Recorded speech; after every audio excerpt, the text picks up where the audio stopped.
क्या होता है आत्मिक जहाँ में जब हम दुआ नहीं करते? क्या आप इस सवाल का जवाब जानना चाहते हैं? यदि हाँ, तो इस वीडियो को अंत तक ज़रूर देखें ताकि आप इस विषय को गहराई तक समझ पाएं। चलिए शुरू करते हैं, जानते हैं कि आखिर ऐसा क्या होता है जब हम दुआ नहीं करते। सबसे पहला, शैतान का अटैक आपके जीवन में क्या हो जाता है?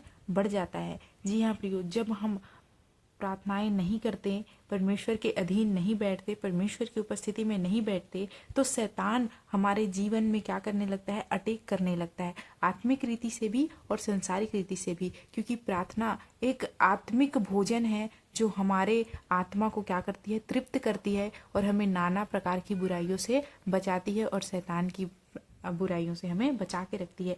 वचन कहता है कि तुम निरंतर प्रार्थनाएं करो ताकि तुम परीक्षाओं में ना पड़ो। जब हम प्रार्थना नहीं करते तो शैतान का अटैक हमारे जीवन में क्या हो जाता है? बढ़ जाता है। दूसरी चीज, परमेश्वर की आवाज आपको समझ में नहीं आने लगती। प्रियो, जब हम निरंतर प्रार्थनाएं नहीं करते या परमेश्वर की उपस्थिति में नहीं बैठते तो हम उसके आवाज को पहचान नहीं पाते। उसकी आवाज़ हमारे जीवन में क्या हो जाती है? धुंधली हो जाती है और हम उसके आवाज़ को समझ नहीं पाते। दूसरा कुरिन्थियों 11 उसका 14 अध्याय को जब हम देखते हैं, यह कुछ अचंभे की बात नहीं कि शैतान आप भी ज्योति में स्वर्गदूत का रूप धारण करता है। प्रियो, यह कोई आश्चर्य की बात नहीं है कि शैतान भी पवित्र आत्मा का रूप धारण करके आपके समक्ष आ सकता है। लेकिन आप उसे कैसे पहचानेंगे कि वो परमेश्वर की आवाज़ है या शैतान की? जब आप निरंतर प्रार्थनाओं में बने रहेंगे।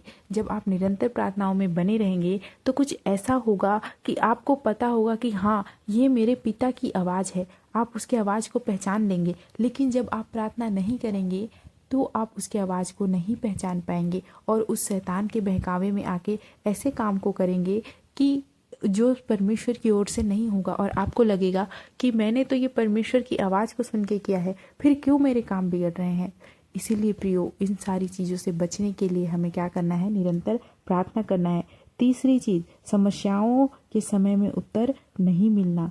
प्रियो, जब दानियल ने समस्या के समय में प्रार्थना की तो उसको उत्तर नहीं आया। पता है क्यों? क्योंकि वो निरंतर प्रार्थना करने वाला नहीं था।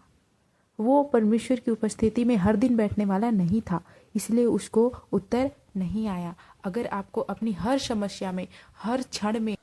चौथी चीज, जब हम निरंतर प्रार्थना नहीं करते, जब हम परमेश्वर से दुआ नहीं करते तो हम लगातार क्या करते हैं? पाप में गिरने लगते हैं। जब हम याकूब के जीवन को देखते हैं तो उसके जीवन में जब प्रार्थनाओं की कमी हुई तो वो पाप में क्या होने लगा? गिरने लगा। उसी रीति से जब हम निरंतर प्रार्थना नहीं करते, दुआ नहीं करते तो हम भी पाप में गिरने लगते हैं। पांचवी चीज, हमें संसारिक चीजों से लोभ होने लगता है। हमें आत्मिक जीवन से हमारी दूरी होती है। हम आत्मिक चीजों को तुच्छ जानने लगते हैं और संसारिक चीजों को ही ऊंचा स्थान देने लगते हैं। सातवां चीज होता है कि हम परमेश्वर के साथ अपने संबंध को खत्म कर देते हैं जब हम निरंतर दुआ नहीं करते।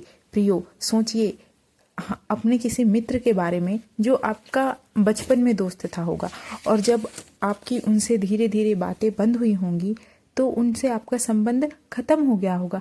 ठीक उसी रीति से जब हम दुआ नहीं करते, प्रार्थना नहीं करते तो हमारा संबंध परमेश्वर से क्या होने लगता है? खत्म होने लगता है।